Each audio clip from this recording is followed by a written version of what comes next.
The opportunity to work in the Batman universe is a real privilege. There's a huge level of expectation. You want to create something that stands up with all of this other great fiction and Batman lore that's been told over the years. It was such a great concept of Batman being victimized by all the characters. The potential for conflict was limitless. You will die. I think the stakes are much higher here. Joker has a lot less to lose. He was sick in the head before, but now his body is sick as well. I've just had a horrible thought. We could both actually die here tonight. The whole series is kind of like living in this crazy, dark world where you don't really know who's really a good guy anyway. You must show you are willing to take a life. It's got a really fantastic, gritty flavor to it. This game is totally badass.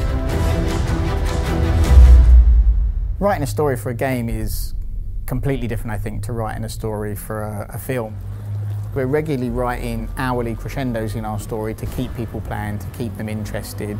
And then obviously the long-term story arc, you know, Batman's poisoned, what's going to happen, he's dying, Joker's dying, where's this going? If you wanted to be cured so badly, you only had to ask. The great thing about Batman's Rogues Gallery is that everyone's a bit different, everyone's out for their own end, and all those things they're trying to achieve are slightly different. Bring out the defenders! What got us excited is what if you have this huge district of Gotham and then you put all of these supervillains into it. That was where the genesis of the story was. You will regret what you did, Mr. Cobblepot. To tell a classic complex Batman story in this huge open world we created is obviously a bit of a problem because, you know, we never know where the player's going to go. One of our solutions was to develop the surveillance system so that at any point you can listen into conversations that are happening live around you. There are lots of these kind of story elements that we are constantly drip feeding you throughout the game. They're all talking about events that you have witnessed or seen or been part of. What the hell happened? Don't know. Gas leak? In a church rooftop? A gas leak?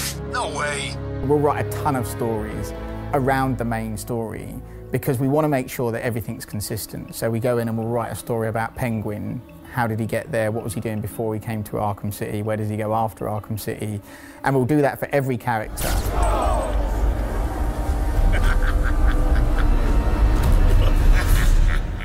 We always thought Penguin was going to be, you know, a hard character to put in our game, you know, because traditionally, you know, he's this little guy, monocle, top hat, which, you know, looks great drawn, but when we put him in 3D, it just wouldn't have worked.